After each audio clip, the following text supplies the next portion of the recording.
오늘은 현재 대한민국에서 큰 논란과 관심을 받고 있는 윤석열 대통령 체포 영장과 이를 둘러싼 정치적, 사회적 상황에 대해 다뤄보겠습니다.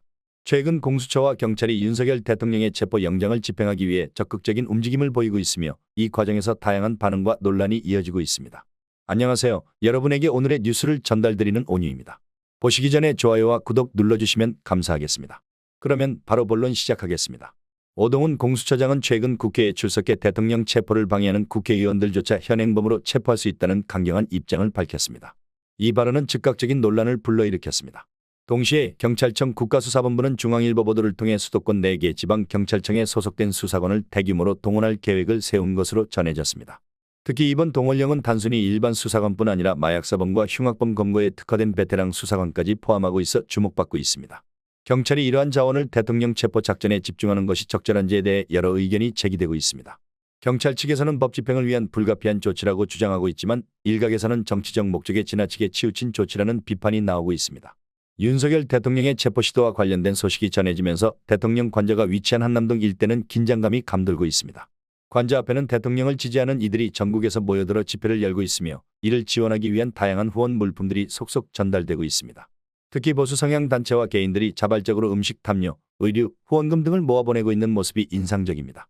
한남동 관저 주변에는 피자, 통닭, 간식 등이 풍부하게 제공되고 있으며 인근 카페와 식당에서도 선결제를 통해 집회 참가자들을 위한 쉼터와 식사를 지원하고 있습니다.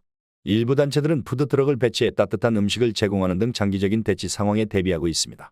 이와 같은 물적, 심리적 지원 덕분에 집회 참가자들은 추운 날씨 속에서도 결의를 다지고 있는 모습입니다.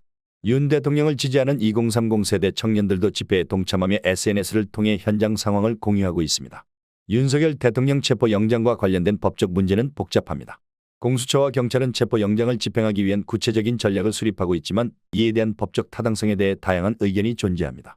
체포 영장 집행이 단순히 법적 절차를 넘어 정치적 이해관계가 얽힌 사건으로 해석되고 있기 때문에 이 사안은 단순한 법 집행 이상의 파장을 미치고 있습니다.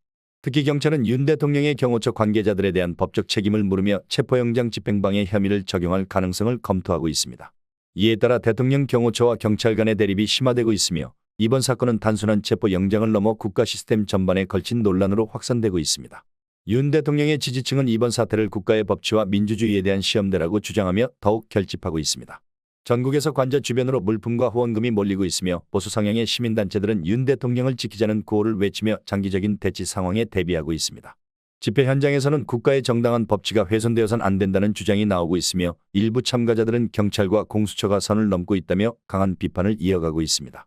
반면 체포 영장을 지지하는 일부 진영에서는 법은 누구에게나 공평해야 한다며 강력한 법 집행을 요구하고 있습니다. 현재 상황은 단기간에 해결되기 어려운 양상을 보이고 있습니다. 체포 영장 집행이 현실화될 경우 정치권과 사회 전반에 큰 파장이 예상됩니다. 특히 공수처와 경찰의 대응이 어떻게 전개될지에 따라 사태는 새로운 국면으로 접어들 가능성이 있습니다. 한편 윤석열 대통령 관저 주변의 긴장감은 점점 고조되고 있으며 이에 따른 추가적인 사회적, 정치적 논란이 예상됩니다. 국민의 시선이 한남동으로 집중되고 있는